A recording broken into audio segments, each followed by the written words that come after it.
आज भी मैं खुद का व्लॉग देखता हूँ ना, जो 250 की स्पीड पर चलते थे, तो वो देखकर अभी मेरे को भी पसीने छूटते। ट्रिप में हो तो फिर या फिर इन्फ्लेटर बार बार डाल के चेक करना पड़ेगा, या फिर पेट्रोल पंप पर खड़ा रहना पड़ेगा। इधर हाथ लगाओगे ना, 1-2 पार्ट हाथ में आ जाता है। टेस्ट ड्राइव के लिए मैं 2 बार गया था उसकी, उसके रखा था कि अगर बड़ी ले रहा हूँ, एसयूवी ले रहा हूँ तो 4x4 लूंगा, ताकि फिर ऐसा ना हो कि भाई एसयूवी है लेकिन फिर काम की नहीं है। वो वाले पोर्शन में ना टायर इधर टच होता है, तो ये पट्टी देखो ये हिल गई है। बीच में मेरे को ऐसा गंदा ख्याल आया था कि मैं इसको निकाल दूं, क्योंकि इसका एक माइनस पॉइंट है जो मैं आपको बाद में बताऊंगा। मेरी बीवी को बहुत अच्छी लगती है गाड़ी इससे ज्यादा तो कुछ नहीं है। तो ये सिर्फ एक नट भी होता है ना उसका, वो भी कोरिया से ही आता है।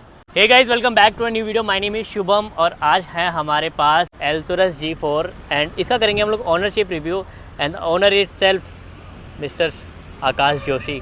तो आकाश भैया हमारे साथ हैं आज। तो मैंने बहुत मुश्किल से मनाया, मुश्किल तो नहीं हुई एक्चुअली। कौन सी मुश्किल यार मुश्किल तो नहीं हुई, पर तो आ गया हमें बोलना पड़ता है तो मुश्किल तो नहीं हुई, वो बहुत जल्दी मान गए कि चलो ठीक है, अभी 17 तारीख के बाद करते हैं। एंड आज हम लोग यहाँ पर हैं। मैं आपको एक्चुअली 4 साल से जानता हूँ, वीडियो देखता हूँ, हर चीज़ देखता था भैया की। तो आज मौका मिल रहा है कि हम लोग आज उनकी गाड़ी का रिव्यू कर रहे हैं। एंड हाल ही में और बढ़िया बात है कि वो मनाली अभी ट्रिप करके आए हैं। तो पूरा एक्सपीरियंस पता चलेगा कि कैसा उनका एक्सपीरियंस रहा है एंड सब चीज़ें। तो अगर आप वीडियो पे नए हो, चैनल पे नए हो, तो सब्सक्राइब जरूर कर लेना। And let's start this video. तो आकाश भाई, पहला क्वेश्चन हम लोग स्टार्ट करते हैं। तो वाई एल्टुरस G4?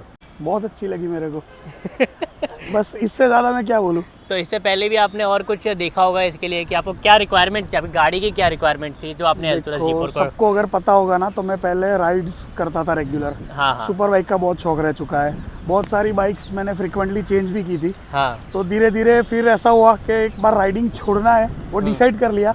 तो फिर सोचा कि साला इतनी महंगी मैं बाइक निकाल दूंगा। हाँ। तो मेरे पास उसकी जगह पर ऐसा कुछ चाहिए जहाँ पर मेरा मन लगा रहे। तो मेरे को एक ऐसी गाड़ी चाहिए थी जो मेरे को बाइक की याद ना दिलाए।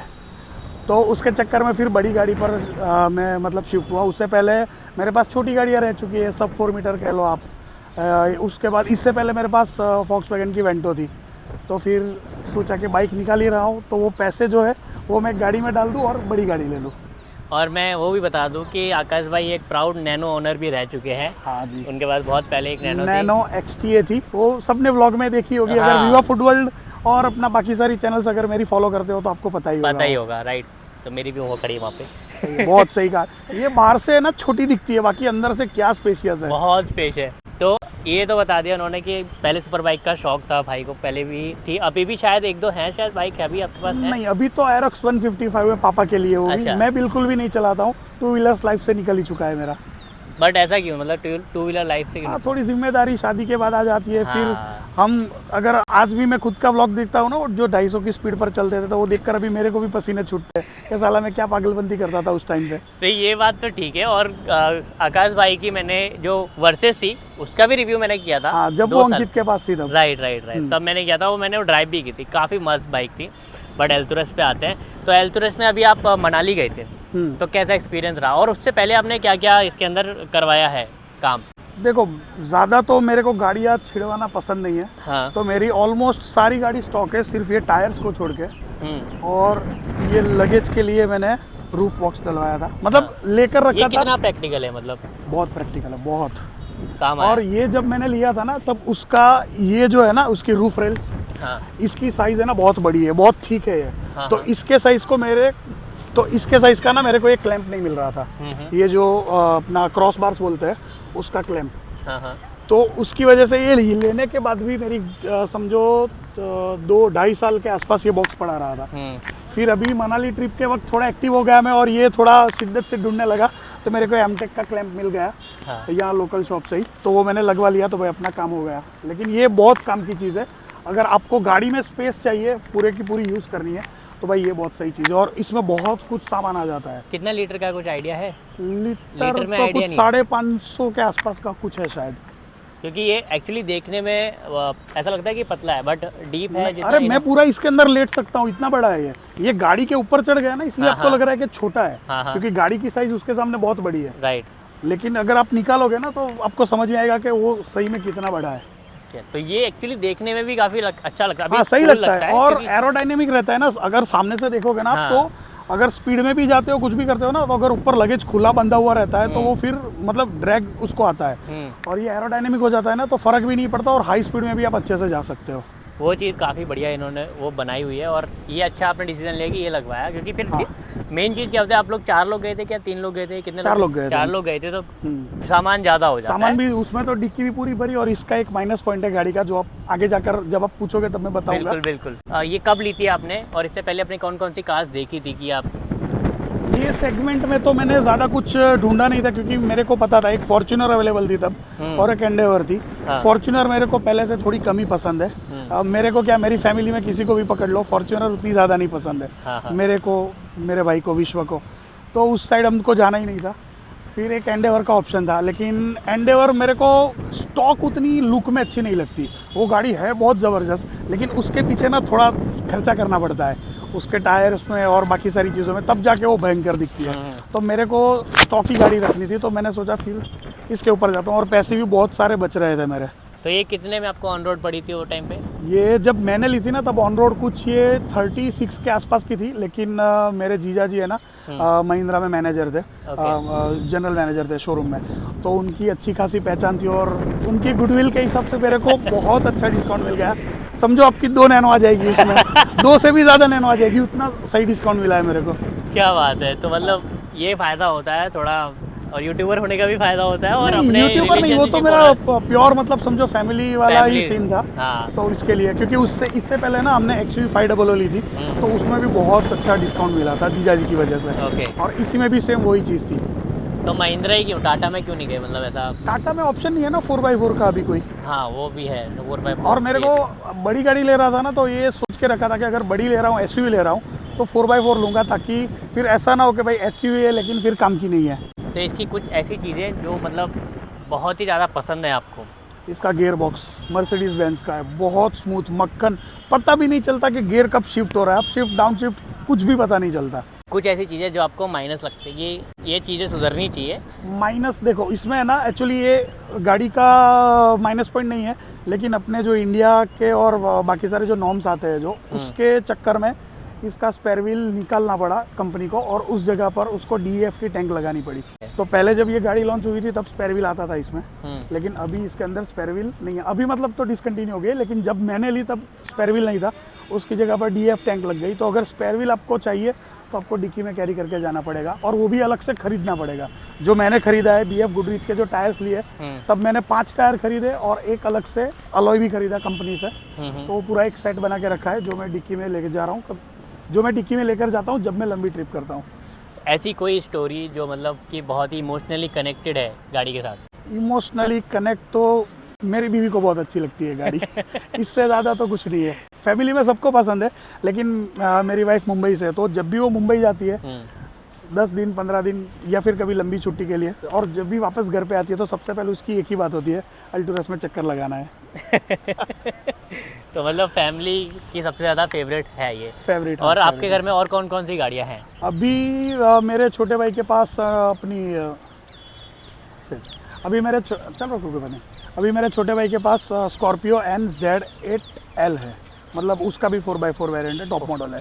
और पापा के पास नेक्सॉन है, तो वो भी आई थिंक XZA प्लस ऐसा कुछ वेरिएंट है, टॉप मॉडल है वो भी, नेक्सॉन का ऑटोमेटिक का। वो है। तो सब फैमिली पूरी ऑटोमेटिक ही गाड़ी चलाती है? हाँ। तो अभी आगे अगर आपको लेनी हो कार, तो कौन सी कार प्रेफर करोगे एल्टोरस के टक्कर में? कोई ऐसी बीच में मेरे को ऐसा गंदा ख्याल आया था कि मैं इसको निकाल दूं, क्योंकि इसका एक माइनस पॉइंट है जो मैं आपको बाद में बताऊंगा। हाँ। वो मेरी गलती की वजह से माइनस पॉइंट है, बाकी गाड़ी में कुछ नहीं है। तो मेरे को एक बार ऐसा ख्याल आ गया था कि मैं इसको निकाल दूं और कोई ले लूं सेम सेगमेंट में, लेकिन फिर सोचा तो मार्केट में देखा तो कुछ भी नहीं है फॉर्च्यूनर के अलावा।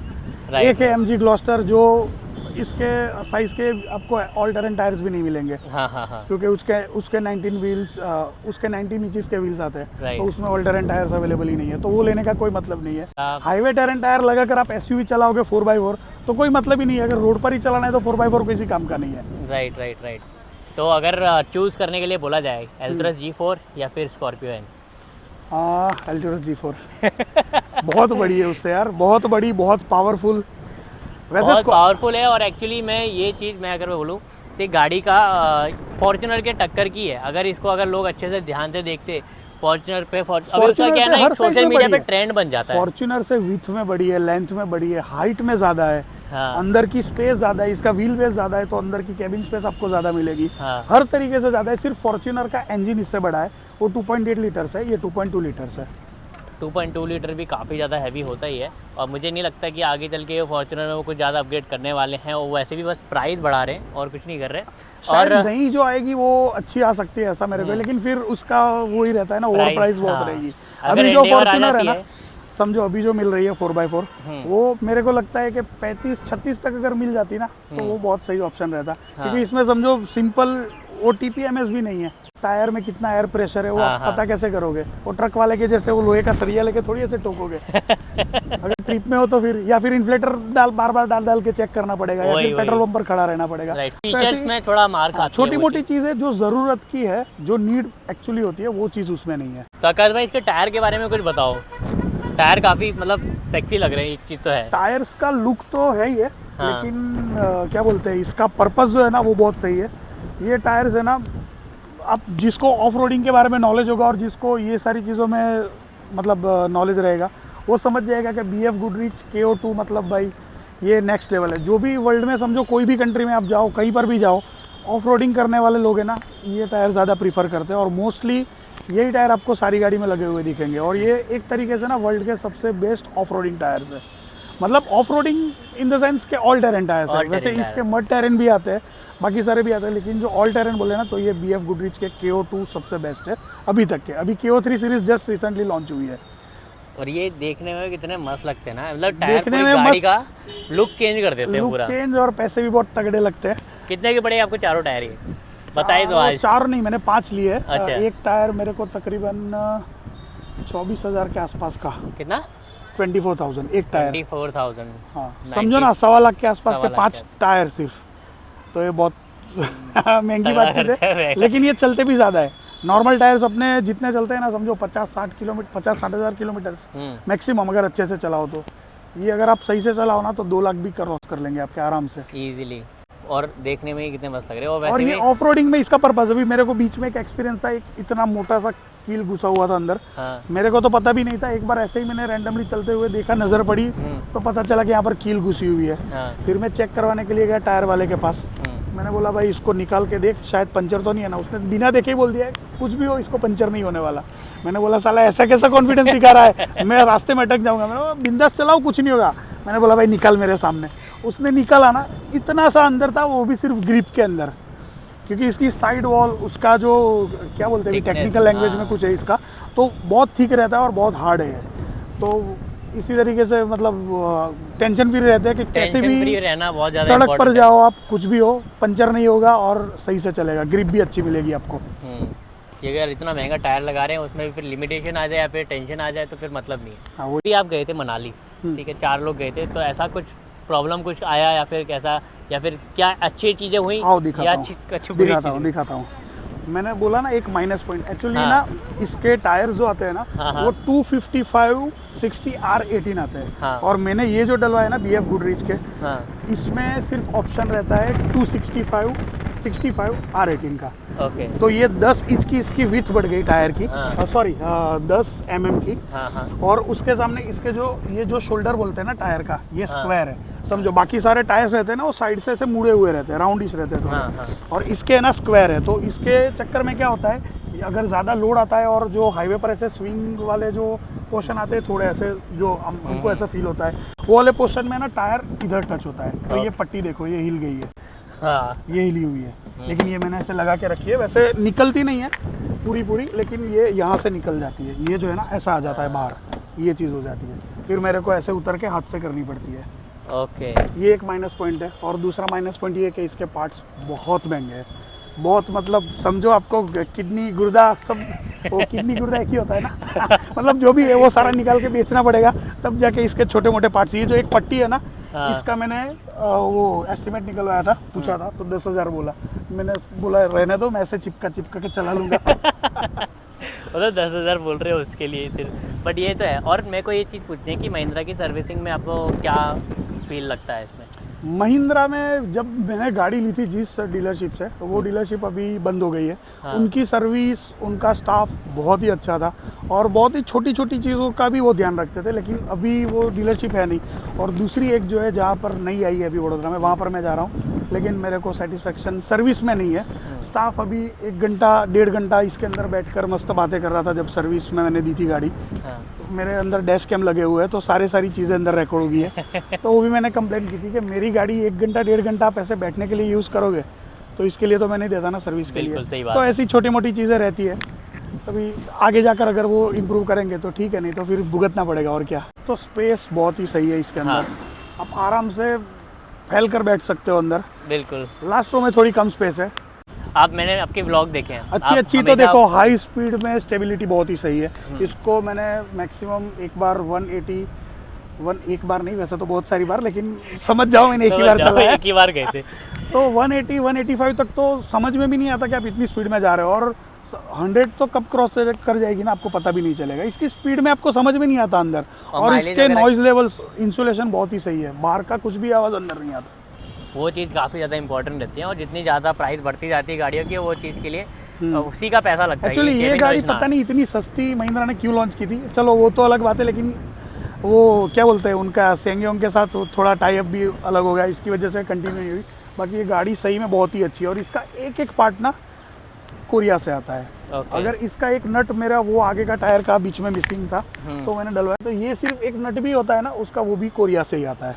यहाँ से कुछ भी नहीं है, सिर्फ महिंद्रा इसको इधर अपना बैज लगा के असेंबल करके बेचती है। सारी की सारी चीज़ें कोरिया से इंपोर्ट होती है, और एक एक पार्ट यहाँ पर असेंबल होकर वो बेचती है। इन शॉर्ट ये इंटरनेशनल मशीन ही है, बस हाँ, महिंद्रा। ये इंडिया के बाहर भी बहुत सारी कंट्री में ये प्रोडक्ट अवेलेबल है, रेक्सटन G4 के नाम हाँ, से। रेक्शन के नाम से। और रेक्शन खैर इंडिया में भी मिलती है, लोग इसको काफ़ी पसंद करते हैं, लेकिन बस माइलेज से मार खाते हैं। अब इसका माइलेज कितना आता है जरा दिल माइलेज से तो करके बता दो। अंदर आप बैठोगे ना, मैं आपको दिखाऊंगा, कुछ बोलूंगा नहीं, आप देख लेना। चलो देख लेते हैं। एक्चुअली बस इसमें यही है कि माइलेज में मार खा जाती है, कि भाई बहुत बड़ी जेब होनी चाहिए उसके लिए कि आप माइलेज लगाओ ना। ये आ जाता है पूरा इंटीरियर गाड़ी के अंदर। 5 का माइलेज 5 का माइलेज है भाई।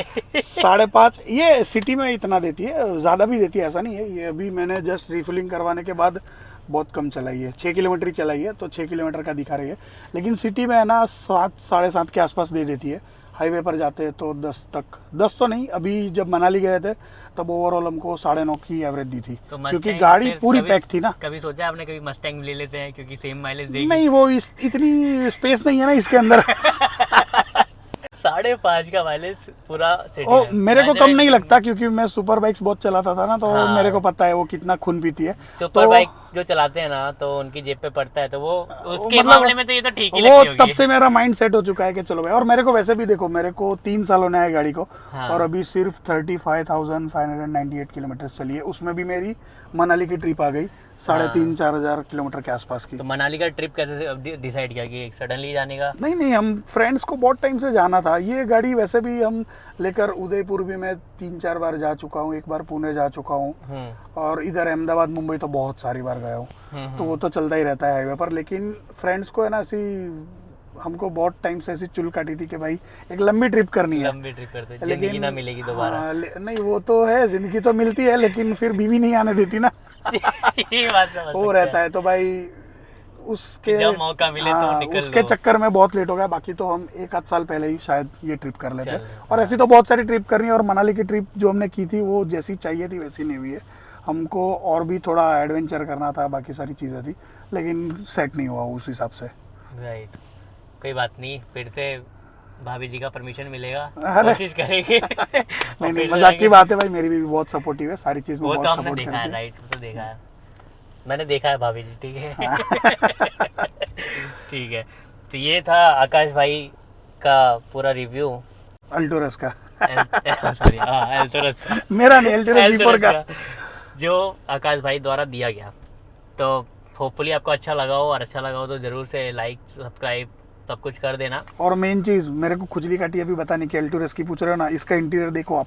बिल्कुल भाई, एकदम कंप्लीट कभी भी किसी ये सेगमेंट की गाड़ी में आपने इतना प्रीमियम नहीं देखा प्रीमियम होगा। नहीं है। हाँ, एक राइट। MG ग्लॉस्टर में जो आपको फोटोज वीडियोस में ना अच्छा दिखता है, लेकिन पास जाकर देखोगे ना, जिधर हाथ लगाओगे ना 1-2 पार्ट हाथ में आ जाता है। टेस्ट ड्राइव के लिए मैं 2 बार गया था उसकी, जब मेरे छोटे भाई को लेनी थी गाड़ी। तो उसकी स्कॉर्पियो के वक्त हमने बहुत सारी गाड़ियाँ देखी थी, तब ऐसा था कि एक बार वो भी देख लेते, लेकिन पापा पीछे बैठे थे ना, सीट के आगे कुछ ऐसे हाथ लगाया, हाथ में आ गई 2 चीज़। तो फिट एंड फिनिश उतना अच्छा नहीं है इसका, बहुत ही अच्छा है। सीट का जो ये नापा लेदर है पूरा जेन्युइन लेदर, आपकी कोई भी जगह पर देखो तो ये जेन्युइन लेदर है। और बहुत ऐसी छोटी छोटी डिटेल्स ऊपर भी है, देखो वो पूरा लेदर का है। हाँ। और स्टिचेस भी देखो एकदम प्रीमियम लगेगा आपको, और सीट्स भी क्विल्टेड है, तो आपको दिखने में भी बहुत प्रीमियम। ये कंपनी फिटेड है या फिर सब कंपनी, सब स्टॉक है मेरी गाड़ी में। टायर्स के अलावा कुछ नहीं किया है मैंने। सनरूफ भी है, एक सनरूफ है, लेकिन ये वो अपना पैनोरामिक नहीं है, और नहीं ऊपर ये रूफ बॉक्स डाला है, तो वैसे भी सनरूफ किसी काम का नहीं है।